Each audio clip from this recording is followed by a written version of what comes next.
चलिए, पिछली क्लास में हम लोग बातचीत कर रहे थे संविधान के बारे में, आपको बता रहे थे कॉन्स्टिट्यूशन, और बताया कि कैसे हम लोग संविधान को देखते हैं। बताया था कि भारत का संविधान दुनिया का सबसे बड़ा संविधान है, लेकिन अगर आप इसको अलग अलग कैटेगराइज करके पढ़ेंगे तो पढ़ना आपके लिए बहुत आसान होगा।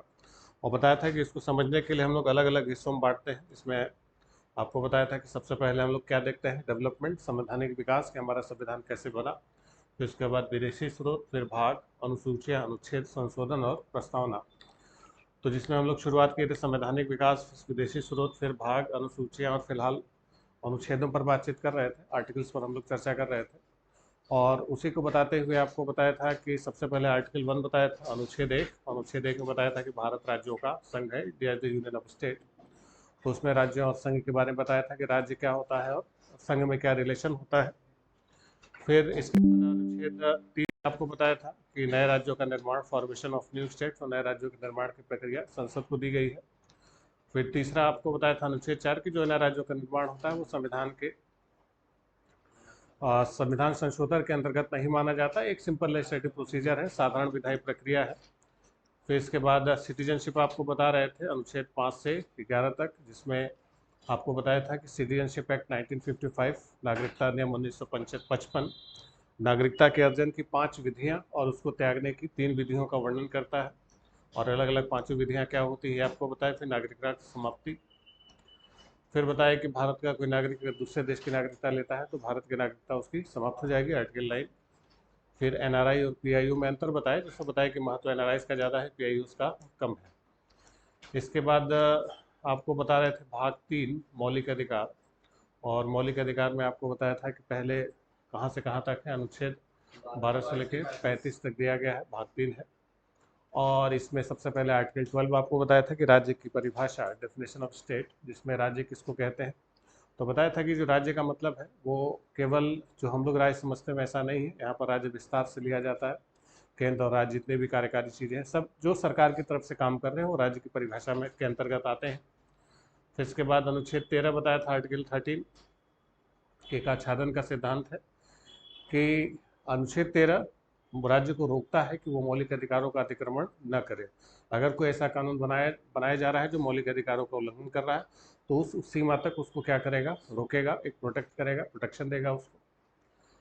फिर आपको बताया था कि कुल मौलिक अधिकार कितने हैं, 6 हैं। और फंडामेंटल राइट्स के बारे में समझाया था कि जो मौलिक अधिकार है वो क्या है, कि एक इंसान को स्वतंत्रतापूर्वक इंसान के तरीके से अपना जीवन जीने के लिए जितने न्यूनतम अधिकार होने चाहिए वही उस व्यक्ति के क्या है, मौलिक अधिकार है। और ये व्यक्ति के लिए आवश्यक है, इसके बिना फिर व्यक्ति, हम लोग इंसान की श्रेणी में नहीं रह जाएंगे, हम लोग पशुओं की श्रेणी में आ जाएंगे। फिर कुल बताया था मौलिक अधिकारों की संख्या कितनी है, 6 है, जिसमें सबसे पहला बताया था कौन सा, राइट टू इक्वलिटी, समता का अधिकार। उस समता के अधिकार में सबसे पहले का आर्टिकल था आर्टिकल 14। आर्टिकल 14 में बताया था कि विधि की समक्ष समता, इक्वलिटी बिफोर लॉ। कहाँ बिजी हो भाई, रख दो। विधि की समक्ष समता, इक्वलिटी बिफोर लॉ, कि कानून सबके लिए क्या है, बराबर है। इसी में दो चीज़ें आपको समझाई थी, कि एक इक्वलिटी बिफोर लॉ और दूसरा है इक्वल प्रोटेक्शन ऑफ लॉ, विधि का समान संरक्षण। विधि का समान संरक्षण एक नेचुरल जस्टिस का कॉन्सेप्ट है जो अमेरिका से लिया गया है। उसमें डिस्क्रिमिनेशन हो सकता है, भेदभाव हो सकता है, लेकिन विधि की समक्ष समता यानी कानून के आगे सब बराबर है, यानी कानून किसी के साथ कोई डिस्क्रिमिनेट नहीं करेगा। तो इसीलिए कानून कहते हैं हमारे ना, कानून अंधा होता है कि वो कुछ उसको दिखाई नहीं देता, उसके लिए सारे के सारे क्या है, बिल्कुल बराबर। ठीक। अब इसके कई सारे एक्सेप्शन हैं, कई सारे अपवाद हैं, जिसमें आपको बताया था कि राष्ट्रपति को विशेषाधिकार बहुत सारे दिए गए हैं, राज्यपालों को है, विदेशी राजदूतों को है, सांसदों को, विधायकों को, कई सारे लोगों को अलग अलग प्रिविलेज दिए गए हैं। तो वो प्रिविलेज इस आर्टिकल 14 का है, एक्सेप्शन माना जाता है, अपवाद माना जाता है। ठीक। चलिए, यहाँ तक आपको बता दिया था। अगला अनुच्छेद लिख लीजिए, अनुच्छेद 15, आर्टिकल 15। अनुच्छेद 15, आर्टिकल 15। तो जो आर्टिकल 15 है, अनुच्छेद 15 है, 15 में क्या लिखा गया है,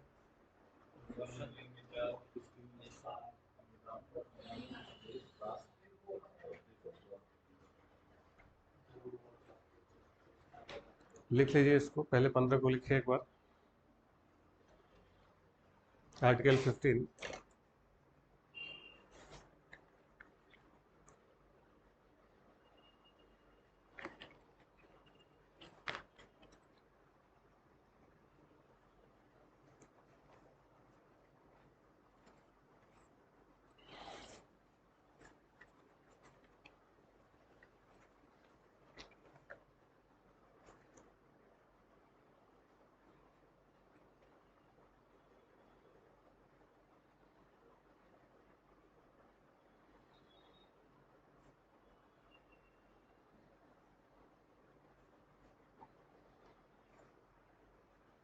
हो गया।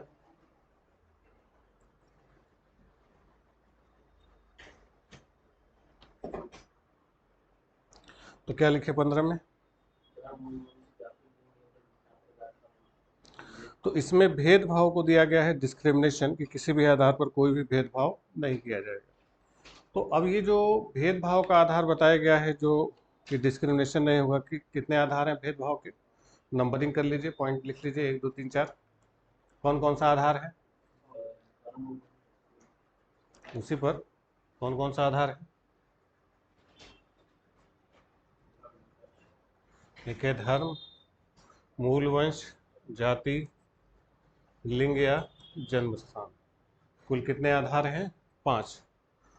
तो 5 आधारों के 5 तरीके का डिस्क्रिमिनेशन, भेदभाव किस अनुच्छेद में मना किया गया है? 15 पे मना किया गया है, कि जन्म के आधार पर, जाति के आधार पर, प्रजाति के आधार पर किसी के साथ भेदभाव नहीं किया जाएगा, डिस्क्रिमिनेशन नहीं किया जाएगा।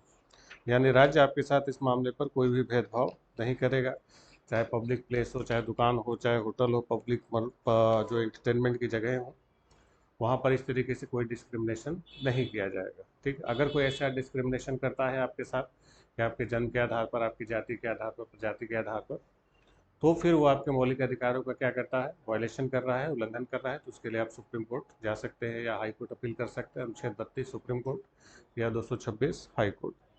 लेकिन ऐसा कई बार देखा जाता है कि पब्लिक प्लेसेस पर कई बार डिस्क्रिमिनेशन होता है, भेदभाव होता है। जैसे आप बस में चल रहे हैं, तो वहाँ पर देते हैं ना, महिलाओं के लिए आरक्षित सीट है, आपको खड़ा कर दिया गया।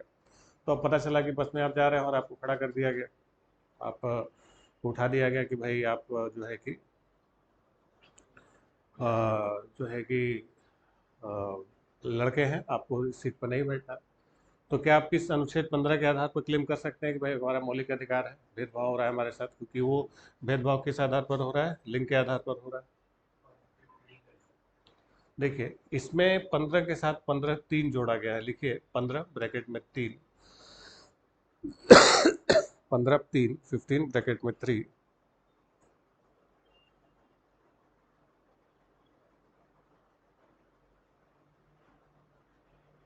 लेकिन nothing in this article shall prevent, इस अनुच्छेद की कोई बात, इस अनुच्छेद की कोई बात राज्य को, राज्य को स्त्रियों और बालकों के लिए, nothing in this article shall prevent the state from making any special provision, from making any special provision for women and children. इस अनुच्छेद की कोई बात राज्य को स्त्रियों और बालकों के लिए कोई विशेष उपबंध करने से नहीं रोकेगा। ठीक है, विशेष उपबंध करने से नहीं रोकेगा। यानी कि राज्य, अगर आपको बताया था कि समाज का जो कमजोर वर्ग है, कमजोर वर्ग में महिलाएं, स्पेशली महिलाएं, बच्चों, महिलाओं और बच्चों को क्या माना गया? कमजोर माना गया, वीकर सेक्शंस ऑफ सोसाइटी माना गया। तो राज्य अगर कोई पब्लिक प्लेसेस पर ऐसा कदम उठाता है जो कमजोर वर्गों के लिए हो, तो वो अनुच्छेद 15 का वायलेशन नहीं माना जाएगा।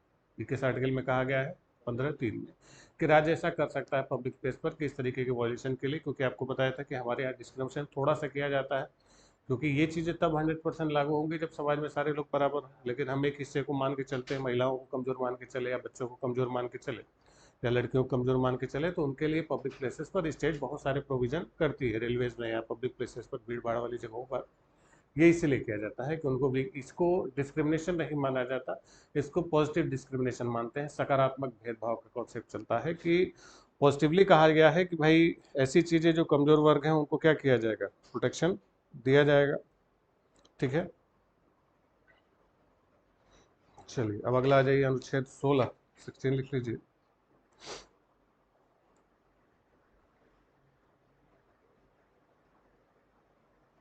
तो अभी तक मोबाइल में देख के लिख रहे हो, अभी तक लिखे नहीं? हाँ, तो पेज पलटो, क्या दिक्कत है? मोबाइल में छोटा छोटा नहीं दिखाई देगा, कब तक मोबाइल देखोगे?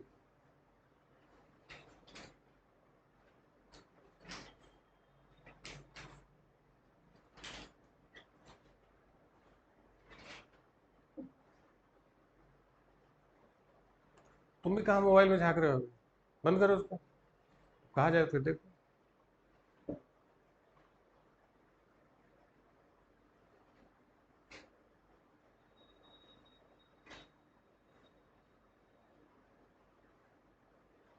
कहाँ लिखे हो? हैं? कहाँ है घर? घर कहाँ है? बैग कहाँ है? रूम कहाँ? रूम कहाँ है? दूसरी तो भेजे फिर।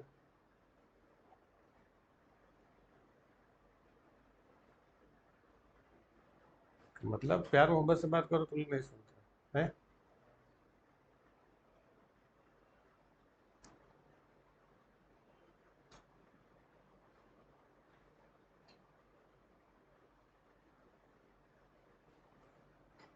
चलिए, फिर यहाँ पर बहुत तेज नहीं बोलना चाहते हैं, कम लोग हैं, आराम से हम लोग पढ़ा जाए, वही माहौल वही दिखाना चाहते हैं।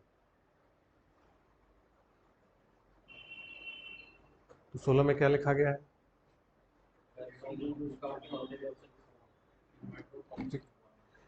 कि लोक नियोजन का मतलब होता है कि पब्लिक अपॉर्चुनिटी। पब्लिक अपॉर्चुनिटी का मतलब कि सरकार हमें जो मौके देती है, तो सरकार जो मौके देगी उसमें हमारे साथ कोई भी डिस्क्रिमिनेशन, कोई भी भेदभाव नहीं किया जाएगा। ठीक, ये किस आर्टिकल में कहा गया है?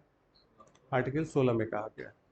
तो ये जो 16 कहता है कि भाई सरकार किसी भी प्रकार का कोई भी डिस्क्रिमिनेशन नहीं करेगी, कोई भी भेदभाव नहीं करेगी। ठीक, तो भेदभाव का मतलब कि सरकार जो मौके देती है, मौके देने का मतलब जो रोजगार दिया जाता है, सरकार हमें नौकरियां देती है, तो इस नौकरियों में सरकारी जो अवसर दिए जाते हैं उसमें आपको कोई भी डिस्क्रिमिनेट नहीं किया जाएगा, किसी तरीके से आपके साथ कोई भी भेदभाव नहीं किया जाएगा। ठीक, लेकिन कई बार होता है कि सामाजिक स्तर पर हमारे भारत में जाति व्यवस्था बहुत बुरी तरीके से जकड़ी हुई, प्रारंभ से लेकर जाति व्यवस्था बड़े भयानक तरीके से फैली हुई। तो उस जाति व्यवस्था को लेकर बहुत सारी समस्याएं रही। तो अब इसलिए क्या था कि समाज के एक बड़े वर्ग को बहुत बुरी तरीके से दबा दिया गया था। अब स्वतंत्रता के बाद ये प्रावधान किया गया कि जो सब पहले से बहुत पीछे हैं, उनको अगर आगे लाने का प्रयास नहीं किया गया तो और क्या हो जाएंगे, पीछे हो जाएंगे। तो इसलिए उनके लिए, उनको समाज में बराबर रूप में लाने के लिए अलग से प्रोविजन किया गया रिजर्वेशन का, आरक्षण का। ठीक, लिख लीजिए 16(4), 16 ब्रैकेट में 4, 16(4) भी शायद बोले थे, बोले होंगे 16(4), 16(4) बोले थे लिखने के लिए, लिख लीजिए 16(4), 16(4) लिख लीजिए। सरकारी नौकरियों में आरक्षण, रिजर्वेशन इन गवर्नमेंट अपॉर्चुनिटीज।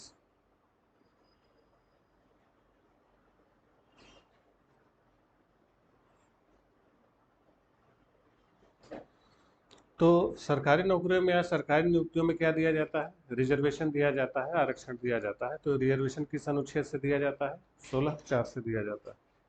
तो ये जो 16(4) का जो प्रोविजन है, 16(4) का जो प्रावधान है, वो इसीलिए दिया गया क्योंकि जब भारत में जाति व्यवस्था शुरू हुई थी पोस्ट वैदिक एज, उत्तर वैदिक काल में, तो एक बड़े वर्ग को बहुत बुरी तरीके से दबाया गया।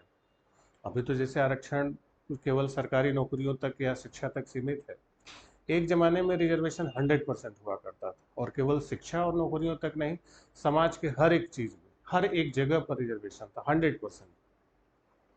कई सारी जातियों को पढ़ाई लिखाई छोड़िए, धर्म, ईश्वर, जमीन, भूमि, पानी, अनाज, सबसे वंचित कर दिया गया था, पूरी तरीके से काट के रख दिया गया था।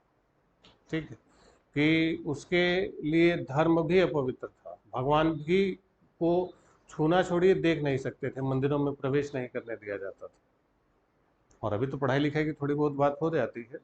पहले बर्नी ने एक उदाहरण दिखा है कि एक जगह एक कहीं वैदिक यज्ञ का आयोजन चल रहा था, मंत्रोच्चार चल रहा है, तो एक अछूत जाति का व्यक्ति उधर से गुजरता है और वो रुक के वो सुनने लगा कि कहीं पर वैदिक मंत्र चल रहा है। जब उसने रुक के सुना तो उसके कान में वैदिक मंत्र पड़े। तो इस बात से जो वैदिक मंत्र करने वाले ब्राह्मण थे वो देखे और नाराज हो गए कि इसकी हिम्मत कैसे हुई कि इसने मंत्र सुन लिया। ये माना गया कि उसके कान में वैदिक मंत्र पड़े जिससे मंत्र अपवित्र हो गए। उसको पकड़ के पीटा गया और उसके कान में शीशा पिघला के डाल दिया गया कि तुम्हारी हिम्मत कैसे हुई कि तुमने सुन लिया।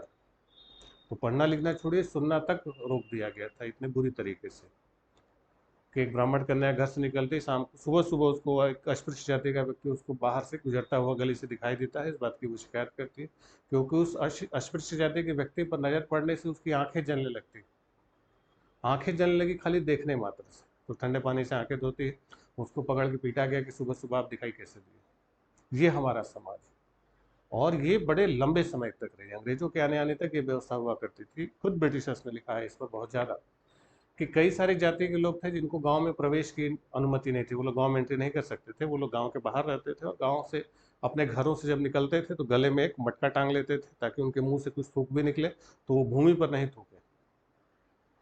सोचिए, उनसे भूमि भी अपवित्र हो सकती है। और पीठ में ऐसे रस्सी से झाड़ू बांध लेते थे कि उनके पैर से जो पृथ्वी धरती गंदी हो रही है वो भी साफ होते चले, यानी उनके स्पर्श से भूमि भी अपवित्र हो जा रही है। ये भयानक वाला शोषण। सोचिए, गांधी जी ने भाईकुम सत्याग्रह किया 1924 में, वो मंदिर प्रवेश का आंदोलन था। गांधी जी इतने बड़े नेता केरल में आंदोलन करते हैं, बहुत कोशिश की तो इतना करा पाए कि मंदिर जाने वाली सड़क अछूतों के लिए खुलवा दिए थे। मंदिर में प्रवेश गांधी जी भी नहीं करा पाए कई साल तक। गांधी जैसा नेता केरल में लगा रहा, मंदिर जाने वाली सड़क खुलवा दिए थे, 10 साल बाद तब मंदिर में एंट्री करवा पाए। यह हालत कि किसी एक जाति के प्रवेश से मंदिर अपवित्र हो जा रहे, भगवान अपवित्र हो जा रहे। ऐसे मंदिर को तो ढहा देना चाहिए, किसी व्यक्ति के छूने से अपवित्र हो जाए, ऐसे भगवान को तो उठा के आप फेंक दीजिए। किस काम के भगवान? कि कोई प्यासा मर जाए लेकिन वो दूसरी जाति का है तो उसको ऐसे पानी नहीं पी सकता, तालाब से पानी नहीं पी सकते आप दूसरी जाति के। तो इतने भयानक तरीके से लगी हुई थी कि एक हिस्सा बुरी तरीके से कुचल दिया गया। जैसे आपके शरीर का एक अंग सड़ जाए तो धीरे पूरा अंग सड़ जाए, पूरा शरीर खराब कर देगा। तो वही था कि इतनी बुरी तरीके से दबाया गया था कि उनको बराबरी के लेवल पर लेके आना आवश्यक था। तो इसीलिए क्या दिया गया? रिजर्वेशन दिया गया। तो इसमें कहा गया कि जाति के आधार पर उसको क्या किया जाएगा? आरक्षण दिया जाएगा। तो पहले जो जाति के आधार पर आरक्षण दिया गया तो उसमें जो आरक्षण हुआ तो वो आरक्षण दिया गया अनुसूचित जाति और जनजातियों को पहले 10 साल के लिए, फिर उसको 10-10 साल के लिए आगे एक्सटेंड करते चले गए। लेकिन बाद में देखा गया कि जो अनुसूचित जातियां जनजातियों के अलावा भी कई सारी जातियां हैं जिनका समाज में जो दर्जा सामाजिक और शैक्षणिक स्तर से बहुत पिछड़ा हुआ है, जिनको हम पिछड़ी जातियां कहते हैं। तो पिछड़ी जातियों के लिए भी बड़ी समस्या हुई। तो ये हुआ कि पिछड़ी जातियों के लिए कैसे काम किया जाए, उनके लिए कैसे व्यवस्था बनाई जाए। तो पिछड़ी जातियों के लिए इन्होंने क्या किया कि अलग से पिछड़ी जातियों के अध्ययन के लिए आयोग बनाया गया। सबसे पहले काका कालेलकर आयोग बना। लिखिए, बैकवर्ड क्लास, पिछड़ी जातियां,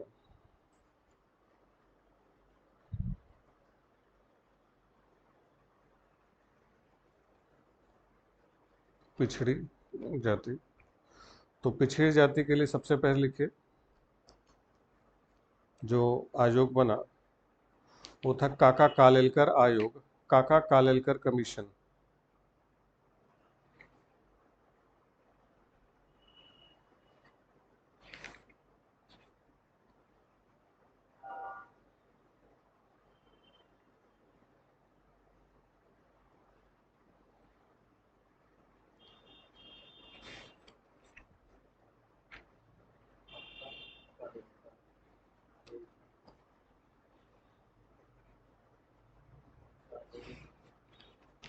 काका कालेलकर।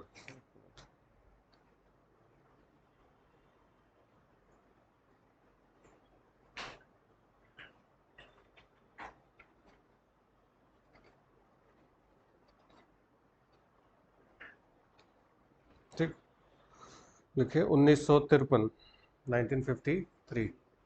तो काका कालेलकर आयोग कब बना? 1953 में बना। तो ये काका कालेलकर आयोग जो बना इसने 1925 में और 1955 में अपनी रिपोर्ट राष्ट्रपति को सौंपी। लिख लीजिए, इस आयोग ने 1955 में अपनी रिपोर्ट सौंपी। 1955 this commission submitted his report of president. 1955 में इस आयोग ने अपने रिपोर्ट राष्ट्रपति को सौंप दी।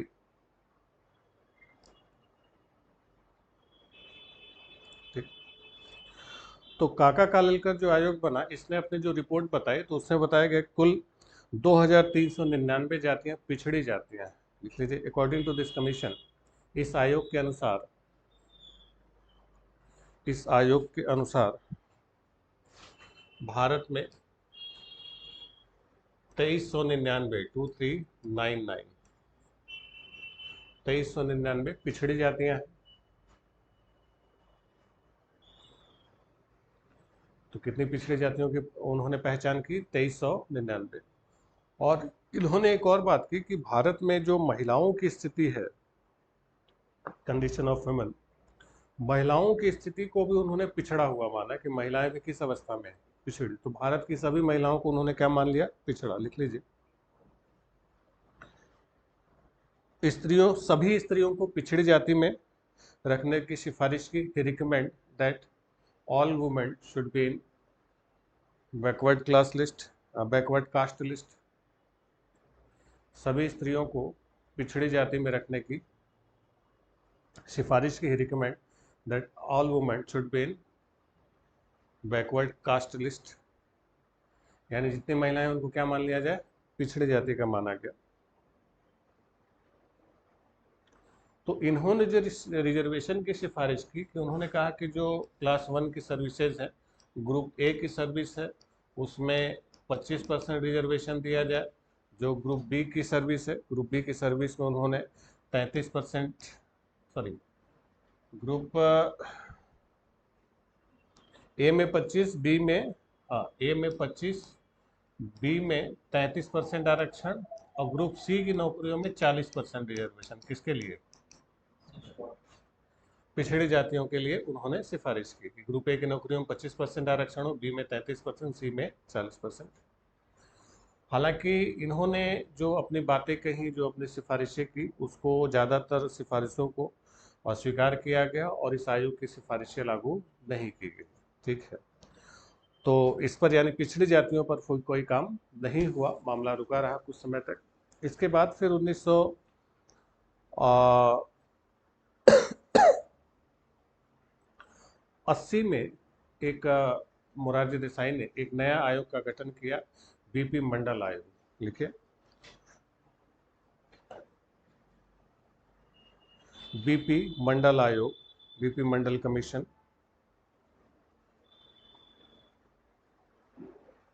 मंडल आयोग, इसने लिखे दिसंबर 1980 में अपनी रिपोर्ट सौंपी। He submitted is report in, sorry, Mandal commission बना था 1978 में, मंडल आयोग लिखे 1978 में निर्माण हुआ था। 1978, 1978 में मोरारजी देसाई प्रधानमंत्री थे, उन्होंने बनाया था, और दिसंबर 1980 में अपनी रिपोर्ट सौंपी।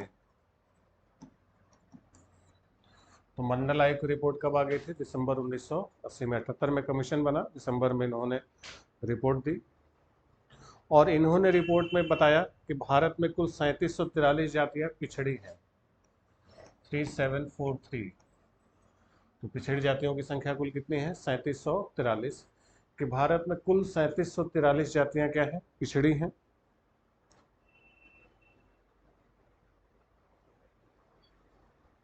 ठीक, तो ये जो 3743 जातियां पिछड़ी हुई हैं, इन्हीं को पिछड़ी जातियों को, क्योंकि इनकी संख्या बहुत ज़्यादा है, तो इनको सरकारी नौकरियों में कितना और शिक्षा में कितना आरक्षण दिया है, 27% का आरक्षण दिया जाए। लिख लीजिए, इन्होंने पिछड़ी जातियों को 27% आरक्षण की सिफारिश की। He recommended 27% reservation to backward classes. पिछड़ी जातियों के कितने परसेंट रिजर्वेशन की सिफारिश की, 27%। कि पिछड़ी जातियों को 27% का क्या दिया जाए, आरक्षण दिया जाए।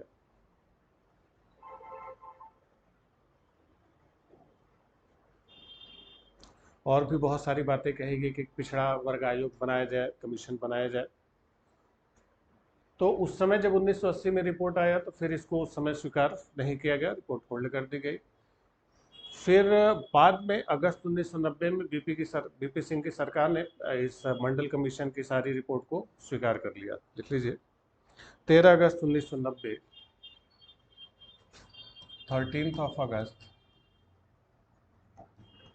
1990, 13 अगस्त 1990, बीपी सिंह की सरकार ने, बीपी सिंह की सरकार ने मंडल आयोग की सिफारिशें स्वीकार कर ली, accepted the recommendations of Mandal commission. Mandal आयोग की सिफारिशें क्या कर ली गई, स्वीकार कर ली गई।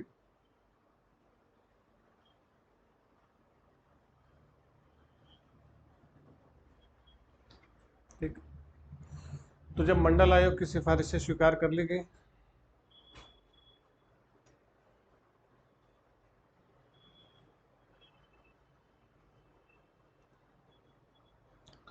और सरकारी नौकरियों में कितना आरक्षण दे दिया गया? 27% का रिजर्वेशन शिक्षा में हर जगह दे दिया गया पिछड़ी जातियों को। तो जब 27% का आरक्षण दिया गया तो इसका काफ़ी विरोध हुआ। और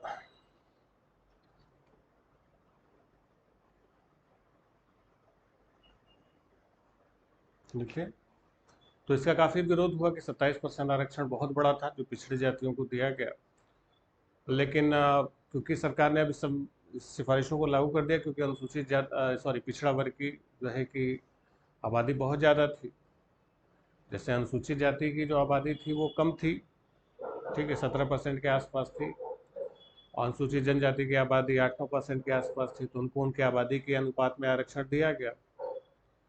तो और इनकी आबादी जो पिछड़ी जाति की थी वो बहुत ज़्यादा थी, 50% के आसपास मानी जा रही थी, तो फिर भी 27% रिजर्वेशन दिया गया। तो कई सारी जगहों पर क्योंकि अचानक से 27% सीटें रिजर्व कर दी गई, तो सीटें कम हो गई, तो इसका बहुत विरोध हुआ। फिर बाद में इंद्रासानी मामला हुआ कोर्ट में, सुप्रीम कोर्ट मामला गया, तो इसमें एक क्रीमी लेयर का कॉन्सेप्ट लाया गया, क्योंकि क्रीमी लेयर में ये कहा गया कि जिस पिछड़ी जाति की इनकम 1 लाख रुपए या उससे ज़्यादा है जिस व्यक्ति की, तो उसको क्या माना जाएगा कि वो ओबीसी का क्या है, क्रीमी लेयर है, उनको आरक्षण का लाभ नहीं मिलेगा। आरक्षण का लाभ किसको मिलेगा? नॉन क्रीमी लेयर को, यानी ऐसा व्यक्ति जिसकी, ऐसे पिछड़ी जाति का व्यक्ति जिसकी इनकम सालाना कितनी हो, 1 लाख रुपए से कम हो। बाद में क्रीमी लेयर का जो कॉन्सेप्ट था उसको बढ़ा दिया गया। लिख लीजिए, क्रीमी लेयर,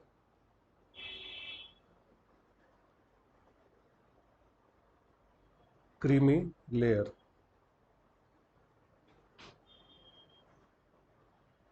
देखिए, इंदिरा साहनी मामले में लाया गया,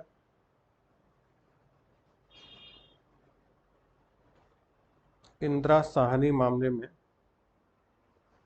क्रीमी लेयर लाया गया। इन इंदिरा साहनी केस, और इसमें किसको क्रीमी लेयर माना गया? जिसकी इनकम 1 लाख रुपया वार्षिक है, whose income is more than 1 lakh rupees annual. जिसकी आय 1 लाख रुपया वार्षिक से क्या है, ज़्यादा है, तो उसको क्या माना जाएगा? Creamy layer.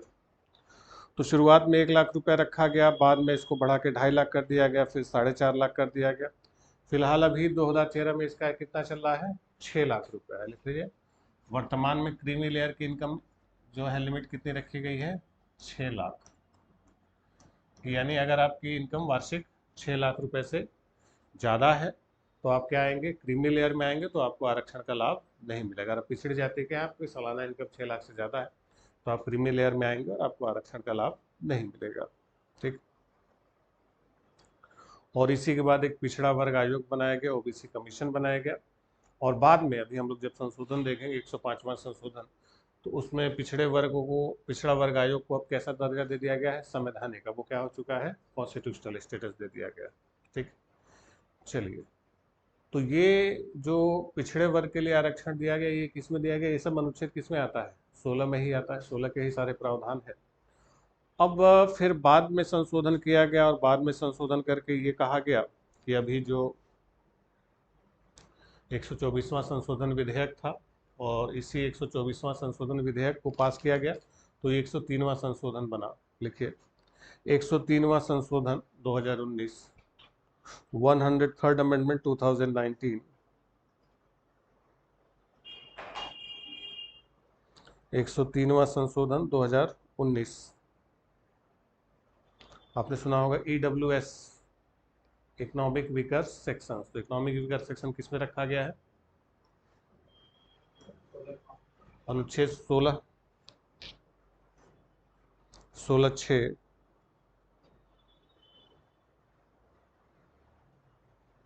16 ब्रैकेट में 6, EWS, इकोनॉमिक वीकर सेक्शन। इसके लिए ध्यान है कि संशोधन अधिनियम 124वां आया था, वही पास होने के बाद क्या बन गया? 103वां। तो 103वां संशोधन कब आया? 2019 में। और उसी 103rd अमेंडमेंट से क्या किया गया कि अनुच्छेद 16 5 जोड़ा गया, 16(5), और 16(5) में क्या जोड़ा गया? EWS, यानी आर्थिक रूप से पिछड़े सवर्णों के लिए कितना आरक्षण दिया गया? 10% का आरक्षण दिया गया। EWS, आर्थिक रूप से पिछड़े सवर्णों के लिए आरक्षण। तो ये जो EWS का प्रोविजन किया गया, ये किस अनुच्छेद में किया गया? 16(5). कि राज्य आर्थिक वर्ग से पिछड़े वर्गों के लिए भी क्या देगी, आरक्षण देगी। तो ये सब जो खेल होता है, ये सब राजनीतिक गुणागणित होता है। सोचिए जनता कितनी मूर्ख होती है, नेता कितने होशियार होते हैं। कि जैसे भारत की राष्ट्रपति द्रौपदी मुर्मू है, राष्ट्रपति की सैलरी आपको लिखवाए थे कितनी होती है, 5 लाख रुपये। तो 5 लाख रुपये एक महीने की सैलरी बिना किसी टैक्स के, तो साल भर की सैलरी कितनी हो गई, 60 लाख रुपये। 5 साल की सैलरी कितनी हो गई, 3 करोड़ रुपया। तो 5 साल में 3 करोड़ रुपया सैलरी, संवैधानिक रूप से भारत का सबसे बड़ा पद, बड़ी बड़ी गाड़ियाँ, सबसे बड़ा घर। लेकिन कहा जाता है कि भारत की पहली महिला आदिवासी राष्ट्रपति, यानी राष्ट्रपति क्या है, आदिवासी। ठीक। अब सोचिए, जैसे मोदी जी पिछले 10 साल से प्रधानमंत्री हैं, 10 साल से प्राइम मिनिस्टर हैं, उसके पहले लगातार 13 साल वो मुख्यमंत्री रहे, यानी 23 साल से वो मुख्यमंत्री और प्रधानमंत्री बने हुए। और वो सार्वजनिक रैलियों में लाखों की भीड़ में छाती पीट पीट के चिल्लाते हैं कि मैं पिछड़ा हूँ, मैं पिछड़ा हूँ, मैं, मुझे पिछड़ी जाति होने की वजह से लोग मुझे गालियाँ देते हैं, मेरा शोषण करते हैं। अब सोचिए कि एक व्यक्ति जो माना जाता है कि दुनिया का सबसे शक्तिशाली नेता, 10 साल से भारत जैसे बड़े देश का प्राइम मिनिस्टर है, उसके पहले 13 साल गुजरात जैसे राज्य का मुख्यमंत्री, वो छाती पीट पीट के चिल्ला चिल्ला के कह रहा मैं पिछड़ा हूँ। अच्छी गाड़ियों में घूमते हैं, इतनी हाई फाई सिक्योरिटी है, जहाज़ों में बड़ी बड़ी घूमते हैं। अब सोचिए वो अगर पिछड़ेपन का कारण, पिछड़ेपन का आधार अगर आर्थिक है, तो वो पिछड़ेपन है, तो हम लोग किस नाले के कीड़े हैं, वो पिछड़े हैं, फिर हम लोग क्या है, इसका मतलब लोग तो कीड़े मकोड़े हो गए उनके आगे। तो क्या पिछड़ेपन का आधार हमारे यहाँ आर्थिक है? जब के आर नारायणन भारत के राष्ट्रपति बने तो उन्होंने बड़ी नाराजगी व्यक्त की थी, बाकायदा अपनी बायोग्राफी में लिखा कि मैं भारत का राष्ट्रपति हूँ, भारत के संवैधानिक रूप से सबसे बड़े पद पर हूँ, सबसे बड़ा वेतन पाता हूँ, सारी सुविधाओं को उपभोग कर रहा हूँ, और इतिहास में लिखा जा रहा है कि भारत का पहला दलित राष्ट्रपति। अरे अब तो दलित हटा दो मेरे भाई, अब मैं राष्ट्रपति हो चुका हूँ। कब तक दलित रखेंगे, कब तक ओबीसी रखेंगे? लिखा जाता है दलित राष्ट्रपति। इसके पहले ये थे रामनाथ कोविंद, दूसरे दलित राष्ट्रपति थे। अरे वो दलित है, अब तो दलित हटा दो भाई, भारत के राष्ट्रपति। तो क्या आपको लगता है पिछड़ेपन का आधार कहीं से भी आर्थिक है? आर्थिक है ही नहीं। तो आर्थिक आधार पर आरक्षण कहाँ से दे दिया? ये सब नेताओं की चाल होती है, पब्लिक को मूर्ख बनाते हैं, और पब्लिक मूर्खों की तरह नेताओं के चंगुल में फंस जाती है। चिल्ला चिल्ला कहते हैं मैं पिछड़ा हूँ, लोग मान लेते हैं पिछड़ा ही होगा भाई, इतना चिल्ला के कह रहा है, इतना कॉन्फिडेंस के साथ। जब सोचिए आर्थिक रूप से अगर पिछड़ेपन की अगर बात करें, तो जो वो पिछड़े हैं, तो अपनी औकात तो हम लोग नाप ही सकते हैं कि अगर उनको पिछड़ा कहा जा रहा है तो हम लोग फिर कहाँ हैं? धरती के अंदर गड़ जाना चाहिए हम लोग को। तो समझ गए, ये सब खेल होता है राजनीति, आपको मूर्ख बनाने का। रिजर्वेशन से कुछ होता नहीं, सब घूम फिर के वहीं आ जाते हैं। आप कट ऑफ देखेंगे, जितना जनरल उतना ओबीसी उतना ईवीएस ईडब्ल्यूएस, सब कुछ खास अंतर नहीं। ये खाली वोट बटोरने का तरीका होता है। लेकिन जनता मूर्ख पागलों की तरह घूमती रहती है नेताओं कि वाह हमें भी 10% आरक्षण मिल गया। अरे देखो तो आरक्षण का आधार क्या है, पिछड़ेपन का आधार क्या है? आर्थिक नहीं है, आधार क्या है? सामाजिक और शैक्षणिक। और रिजर्वेशन किस आधार पर दिया गया? आर्थिक आधार। ये गलत है, आर्थिक आधार पर आरक्षण नहीं होना चाहिए, क्योंकि हमारे यहाँ लोगों के अंदर जातिगत गौरव है, कास्ट वाला प्राउड, कि हम फला जाति के। और सोचिए कितनी गलत चीज़ें हमारे यहाँ चलती हैं कि लोग जाति के गौरव को फील करते हैं। आप देखेंगे व्हाट्सएप पर, फेसबुक पर, टेलीग्राम पर, वो जातिगत समूह बने हुए हैं, चौरसिया समाज तो यादव संघ, तो भूमिहार संघ, तो क्षत्रिय समाज, तो राजपूत, ये तो वो, ब्राह्मण समाज। अब ये जो समूह बने हुए, जो ग्रुप बने हुए, जो यूनियन बने हैं, ये क्या काम करते हैं? इनका आप जब कुल मिला जुला के पढ़ेंगे तो कुल मिला जुला के हमारी जाति सर्वश्रेष्ठ है, बाकी सब नीच है। हमने ही धरती को संभाल रखा होगा ना। तो कायस्थ समाज, तो चौरसिया संघ, तो भूमिहार संघ, सब अपने मगन। ये केवल समाज को तोड़ने की कोशिश होती है। ऐसा समाज को क्या किया जाता है? तोड़ने की कोशिश होती है। ये किसी काम के नहीं होते। जैसे एक हम लोग के साथ एक थे, वो ब्राह्मण समाज वाले बहुत कोशिश की कि सर आ जाइए हमारे साथ, हम लोग का समाज है, यूनियन है, हम क्या करते हैं, तो बोले सामाजिक कार्य करते हैं। तो हमारे नीचे एक लड़का काम करता था, हम क्या यार बड़ा गरीब लड़का है, उसके पिताजी बीमार, अस्पताल में, कुछ इलाज उलाज में सहयोग करवा दीजिए अपने समाज से करके। बोले नहीं ये तो नहीं कर पाएंगे। अब क्या कहीं काम में दिलवा दिया, लड़का कुछ काम कर लेगा, तो ये भी नहीं कर पाएंगे। हम क्या किस नाम का समाज, जो अपने समाज के आदमी को आप नौकरी नहीं दे पा रहे हैं, उसके बाप का इलाज नहीं कर पा रहा है, तो समाज किस लिए बनाया, दूसरी जातियों को गाली देने के लिए?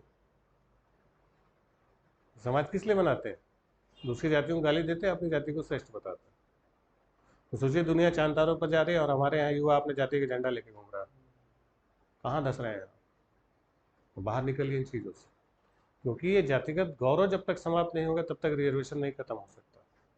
अभी जैसे बताया ना कि रिजर्वेशन अभी तो 50% की लिमिट सुप्रीम कोर्ट ने लगा दी, एक जमाने में रिजर्वेशन 100% होता था, 100%।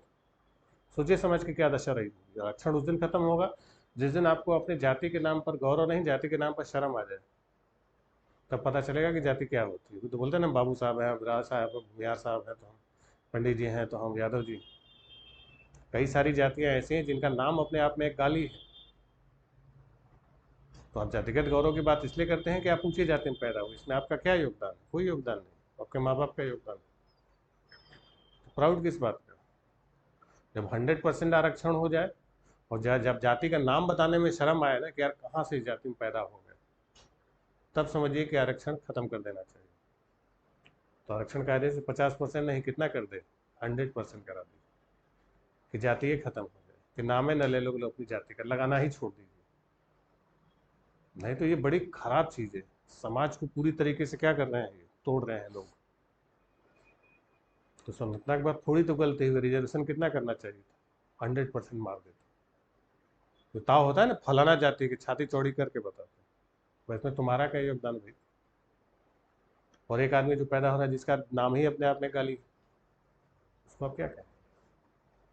तो ये बड़ी समस्या है हमारे समाज में, कास्ट, जाति। तो ये तब खत्म होगी जब जातिगत गौरव क्या होंगे, समाप्त होंगे। प्राउड फील करना बंद कर दीजिए, अपने काम पर प्राउड फील कीजिए ना, जाति पर काहे कूद रहे हैं? आपने क्या किया? दिन भर में 20 झूठ बोलेंगे, कहेंगे हम पंडित जी हैं। तो कहा पंडित जी हो भाई, काम कर, बताओ ना काम क्या किया। समझ गए? चलिए खैर, तो ये चीज़ें हमारे राजनेताओं ने बखूबी इस्तेमाल किया, लोगों को इमोशंस खेल जाते हैं, जाति के आधार पर वोट मांगे जाते हैं, देश जाति पे चल रहा है, जबकि कायदे से ये चीज़ें बहुत पहले समाप्त होनी चाहिए थी। खैर, अभी भी चल रहा है, जब तक लोग मूर्ख बने रहेंगे तो वैसे वो छाती पीट पीट के चिल्लाते रहेंगे कि हम पिछड़े हुए हैं और लोग मानते रहेंगे, उसी में जनता खुश। चलिए खैर, अब इसमें भी देखिए किसको माना गया है EWS, किसको गरीब माना गया है, सवर्ण, कि जिसके पास 5 एकड़ से कम क्या हो, भूमि हो, या शहर, ये गांव में अगर है तो, शहर में अगर है तो 100 स्क्वायर फीट से कम का क्या हो, मकान हो, अरे 1000 स्क्वायर फीट, और 8 लाख रुपए सालाना से इनकम कम हो। अब 8 लाख रुपए का मतलब कितना हो गया, 75,000 रुपये महीना। तो जो 74,000 रुपये महीना कमा रहा है वो क्या है, EWS में आ जाएगा? क्या मजाक है, मजाक ही है और कुछ नहीं। तो ये सब मजाक है हम लोगों के साथ। चलिए खैर, ये समझ गए। तो ये हमारी मूर्खता का प्रमाण है, अनुच्छेद 16(6). चलिए, वही जो आपको बताया था, काका कालेलकर आयोग पहला पिछड़ा वर्ग आयोग बना था सामाजिक और शैक्षणिक आधार पर। कितने जातियों को माना था OBC? 2399। फिर दूसरा कौन सा बना, BP मंडल कमीशन, बिंदेश्वरी प्रसाद मंडल कमीशन, जनता पार्टी सरकार ने किया था। और इसकी रिपोर्ट में 3743 जातियों को क्या माना गया, पिछड़ा। और ये देखिए, आधार क्या है, सामाजिक, शैक्षणिक और आर्थिक भी इन्होंने लगा दिया था। और ये कुल आबादी के कितने थे, 52%। रिजर्वेशन दिया कितना, 27%।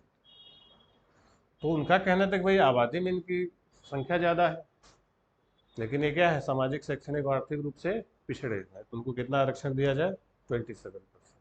ठीक, चलिए। अब इसमें इंदिरा साहनी बनाम भारत सरकार का जो मामला था, तो इसमें कहा गया कि कुल आरक्षित कोटे का कितना होगा, 50% से अधिक रिजर्वेशन नहीं दिया जा सकता, ये कह दिया गया था। ठीक, चलिए। अब अगला जो अनुच्छेद 17, आर्टिकल 17, अनुच्छेद 17। तो 17 लिखिए, क्या है 17 में? आर्टिकल 17।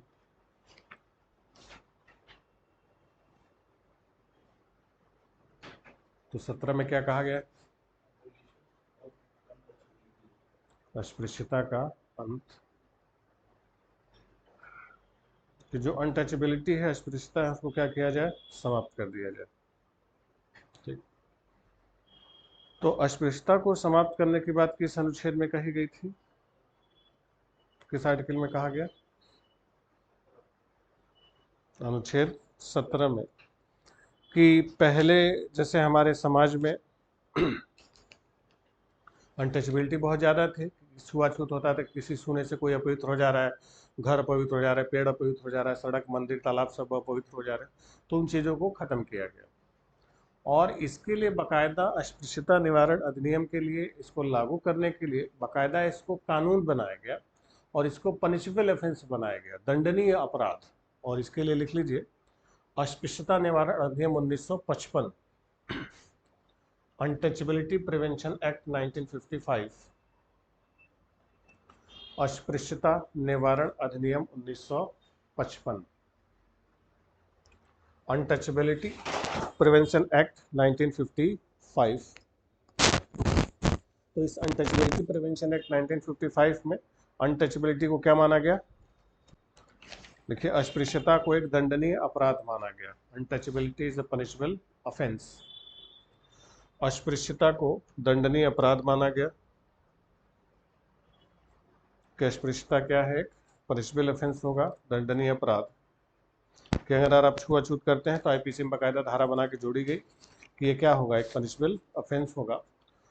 और बाद में इसका नाम बदल दिया गया, और इसका नाम अधिकार कर दिया गया सिविल अधिकार संरक्षण अधिनियम 1976। लिख लीजिए, later renamed the protection of civil rights act 1976। बाद में इसका नाम सिविल अधिकार संरक्षण अधिनियम 1976 कर दिया गया।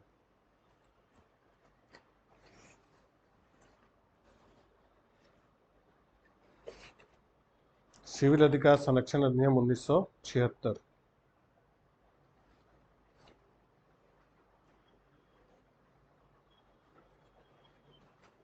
ठीक। तो सिविल अधिकार संरक्षण अधिनियम इसीलिए बनाया गया कि इस छुआछूत को क्या बनाया जाए? पनिशेबल ऑफेंस बनाया जाए, दंडनीय अपराध बनाया जाए। तो इसको कानून बनाया गया, और कानून बना के इसको लागू किया गया कि अगर कोई ऐसा करता है तो आईपीसी में इसके लिए धारा जोड़ी जाएगी, और इसको पनिशेबल ऑफेंस बनाया जाएगा। अब सोचिए, भारत को आज़ाद हुए 75 साल हो गए, और अभी तक हम लोग संविधान में अनुच्छेद 17 पढ़ रहे हैं और पढ़ा रहे हैं। यानी कि अभी भी ये अनटचेबिलिटी जैसी समस्याएं हमारे समाज में हैं, तभी तो ये अनुच्छेद मौजूद है। कायदे से तो इसे खत्म होना चाहिए। हमारे हिसाब से अनुच्छेद 17 हमारे संविधान का एक बहुत बड़ा कलंक है कि भारत चंद्रयान और मंगलयान की बात कर रहा है, और संविधान में हम लोग पढ़ते हैं अस्पृश्यता का अंत किया जाए। ये किस जमाने में हम लोग जी रहे हैं? तो पुरातन युग में आ गए। तो इसका मतलब अभी भी अस्पृश्यता क्या है? एक समस्या के रूप में हमारे समाज में मौजूद है। गांव देहात में जाएंगे, अभी भी छुआछूत चलता है। ठीक है कि उस जाति का नहीं छुएंगे तो उस जाति को नहीं छुएंगे, ये सब क्या? तो हालांकि इसको कानून तो बना दिया गया, लेकिन सामाजिक रूप से अभी भी ये लागू। पता नहीं, ये सब बहुत बड़ी बड़ी समस्या, सब सोशल इश्यूज बड़े भयानक है हमारे देश में। कि हम लोग किस मुंह से चंद्रयान और मंगलयान की बात करते हैं, जब संविधान के अनुच्छेद 17 की व्याख्या आज की डेट में 2024 में करनी पड़ रही है। तो ये शर्मनाक है। कायदे से तो इसको खत्म हो जाना चाहिए कि भाई अब ये सब हमारे देश में क्या हो चुका है? एबॉलिश हो चुका है। लेकिन अभी भी ये है, और अभी भी ये चल रहा है। ठीक है, तो बड़ी खराब चीज़ है। जो अब सबसे खतरनाक बात, तब तक हम लोग इसको पढ़ते पढ़ाते हैं, इसकी व्याख्या होती है। तो हम लोग मना रहे हैं स्वतंत्रता, कौन सा स्वर्ण युग मना रहे हैं? अमृत काल मना रहे हैं। ये क्या अमृत काल है जब अभी तक 17 बना हुआ है? कायदे से तो इसको हटा देना चाहिए, अभी भी मौजूद है। खैर, चलिए अगला अनुच्छेद आ जाइए, 18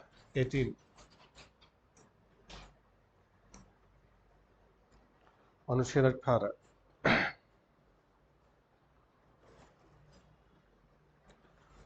तो जो अनुच्छेद 18 है, 18 है, 18 क्या कहता है?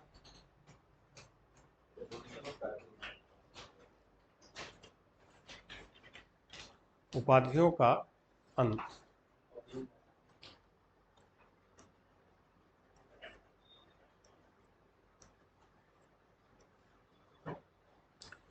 जैसे पहले ब्रिटिश ज़माने में होता क्या था कि अंग्रेज़ों के ज़माने में जो 1857 के बाद ब्रिटिश सरकार ने अपनी पॉलिसी भारतीयों के खिलाफ बदल दी, और पहले जो उनके चापलूस चाटुकार लोग होते थे उनको बड़ी बड़ी उपाधियां देते थे, राजाओं को अपने फेवर में करते थे ताकि जनता के गुस्से को वो लोग झेल ले। तो उनको बड़ी बड़ी टाइटल दी जाती, राजा साहब, राय बहादुर, कुंवर साहब, कर्ण बहादुर, जैसी बड़ी बड़ी उपाधियां दी जाती थी।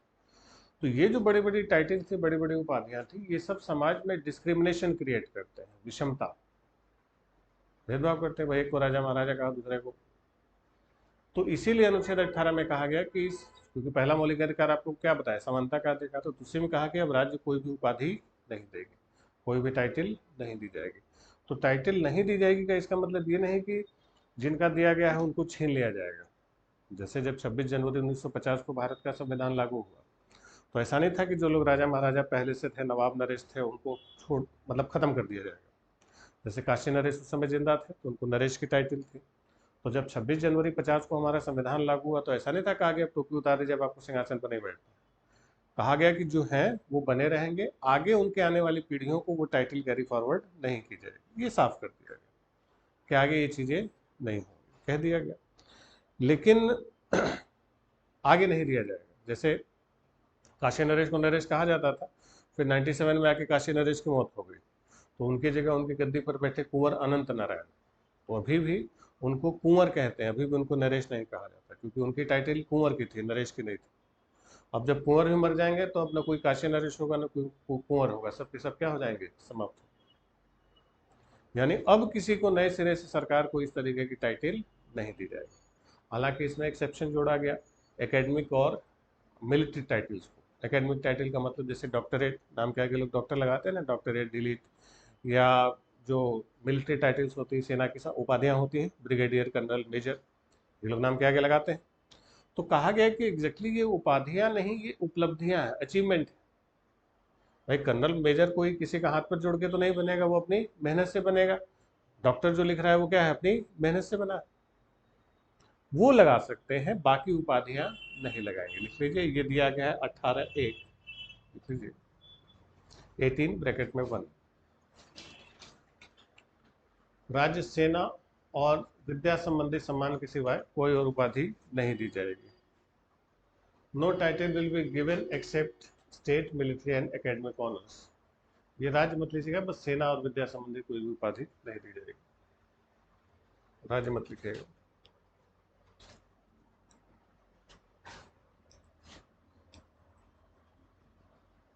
No title will be given except state, military and academic honours. क्योंकि ये क्या है, सैन्य उपाधियां हैं, मिलिट्री टाइटल्स हैं, इनको उसमें नहीं शामिल किया जाएगा। तो सैनिक उपाधियां ली जा सकती हैं, मिलिट्री टाइटल्स ली जा सकती है, बस कौन सी नहीं ली जा सकती, जो नवाब, नरेश, राजा, इस सब टाइप की होता है, वो नहीं दी जाएगी। ठीक। अब इसमें भी कुछ मामला आया कि जैसे मान लीजिए कि कोई हमारा राज्य है, हमारी सरकार है, उसने तो किसी कोई टाइटल नहीं दी, मना कर दिया। अब मान लीजिए कि अगर कोई दूसरा देश है, किसी दूसरे देश ने किसी भारतीय नागरिक को कोई उपाधि दे दी, कोई सम्मान दे दिया, तो क्या होगा। तो उस कंडीशन में होगा कि जिस भी नागरिक को ये उपाधि या सम्मान मिला, उस नागरिक को अनुमति लेनी होगी राष्ट्रपति से। तो राष्ट्रपति को चिट्ठी लिखेगा कि भाई हमको फलाना देश नहीं, शाहरुख खान को फ्रांस ने कोई सम्मान दिया, या यश चोपड़ा को ऑस्ट्रेलिया ने सम्मान दे दिया, मोदी जी को साउथ कोरिया ने सम्मानित किया। तो वो राष्ट्रपति से परमिशन लेगा, राष्ट्रपति देखेंगे कि वो जो देश उपाधि दे रहा है हमारे किसी नागरिक को, वो कहीं अनुच्छेद 18 का वायलेशन तो नहीं कर रहा है।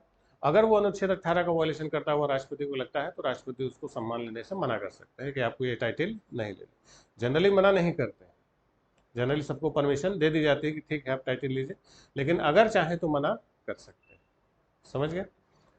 तो लिख लीजिए, यदि कि दूसरे देश में भारतीय नागरिक को उपाधि दी जाती है, if the degree is given to an Indian citizen in other country, then for that permission has to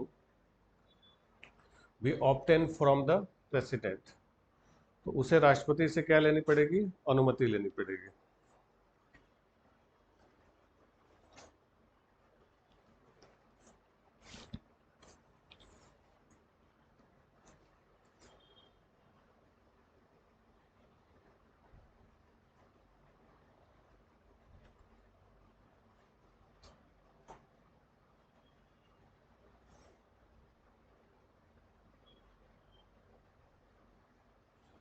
ठीक है, तो उसे राष्ट्रपति से क्या करना पड़ेगा, अनुमति लेना पड़ेगा।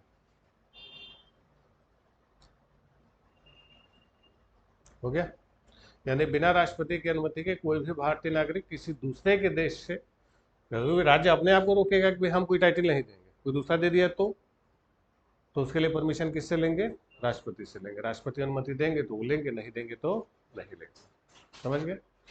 चलिए चलिए अभी के लिए इतना ही रखते हैं, फिर बाकी मौलिक अधिकारों पर हम लोग चर्चा करेंगे। बताया था बड़ा टॉपिक है, इसमें एक एक अनुच्छेद पर आपको समय लगेगा। ठीक है, इसके बाद फिर हम लोग तेजी से आगे बढ़ेंगे। 22 तक बड़े बड़े हैं, इसके बाद फिर छोटे छोटे शुरू हो जाते हैं। ठीक है, मिलते हैं।